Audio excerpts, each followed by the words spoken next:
जीने की राह संत एकनाथ के पास एक आदमी गया और पूछा, महाराज दुनिया में किस तरह से रहना चाहिए।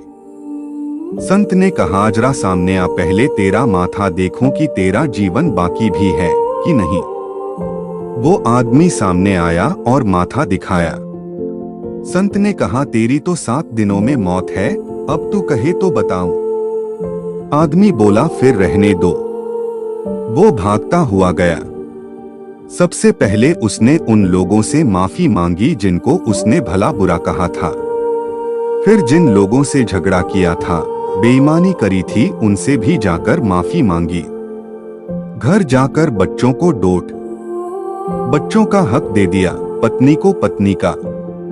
पत्नी से बोला, मेरी यात्रा का मोड़ मुड़ रहा है, मैं भगवान का सहारा ले रहा हूँ, हो सके तो तू भी भगवान का सहारा ले। इस तरह से 6 दिन बीत गए। 7वें दिन वो भगवान के ध्यान में बैठा, मन बड़ा हल्का था। फिर उसे ध्यान आया कि एक बार संत से चलकर पूछ ले कि कैसे जीना है, अगले जन्म में फिर वैसे जी लेंगे। गया संत के पास, पूछा, महाराज किस तरह से दुनिया में जीना चाहिए।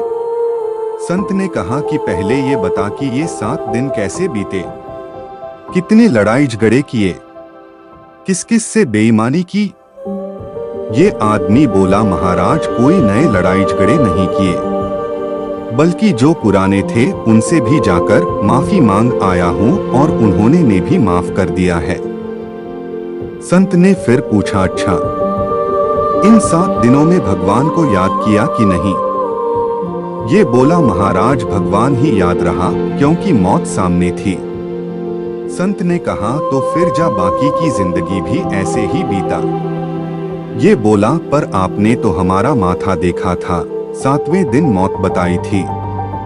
संत ने कहा, मौत तो इन 7 दिनों में ही है, सोमवार नहीं तो मंगल नहीं तो रविवार। ये ही 7 दिन हैं, इनमें ही आदमी जन्म लेता है और इन्हीं 7 दिनों में मरता है।